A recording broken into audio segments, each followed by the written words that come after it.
Ta doktrína Steel Rose prostě požaduje, já to vezmu velice stručně, teda přezbrojení bývalých zemí Varšavské smlouvy na výbavu NATO. Zaplatí si to oběti budoucí války. Jo, to už je samozřejmě dovětek, to tam není přímo takhle napsáno, ale chci říct, jako to sledujeme vlastně celou dobu. 2%, 4% výdajů, 2% HDP nebo 4% HDP na zbrojní výdaje a tak dál požaduje aliance. A co už tam zase není, nakupujte za to především americké zbraně, že jo, to je v závorce.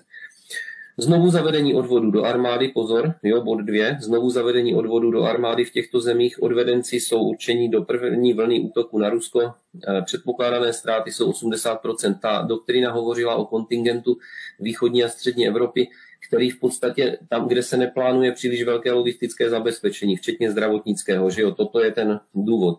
Za třetí, přesun amerických základen a útočných jednotek druhé vlny ze západní Evropy blíže k ruským hranicím. Máte tady odpověď na otázku, o čem jsou nově vznikající základny v zemích, jako je Slovensko a Česko. Že? Za čtvrté, je plánovaný útok konvenčními střelami s plochou dráhou letu z těchto základen z Baltického moře a z Arktidy s cílem zničit ruské stanoviště PVO a velitelská centra. Útok bude vedený i z Polska, Gruzínska, Ukrajiny, Turecka a pobaltských států. To Turecko si dejte do závorky dneska.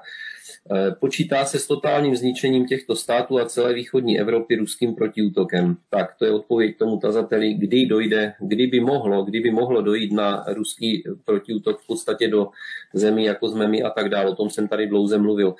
Takže to je bod 4. Bod 5. Součástí plánu je masivní protiruská propaganda, dehumanizace, demonizace ruského národa a jeho obviňování za vznik krize a válek. Bezprostřední příčinou útoku bude operace False Flag, jak tomu říkáme pod falešnou vlajkou a tak dále.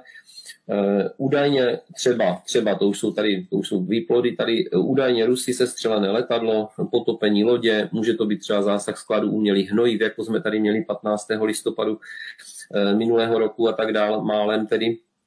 Cokoliv, prostě operace pod falešnou vlajkou, známe to ze Syrie, známe to z Iráku, známe to nakonec i z toho Balkánu. Nic nového. Za 6.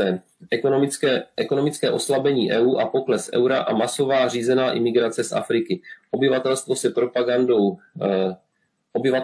se propagandou podsune i příčina a cíl nenávistí Rusko a Čína. Takže v 6 bodech stručných doktrína Steel Rose.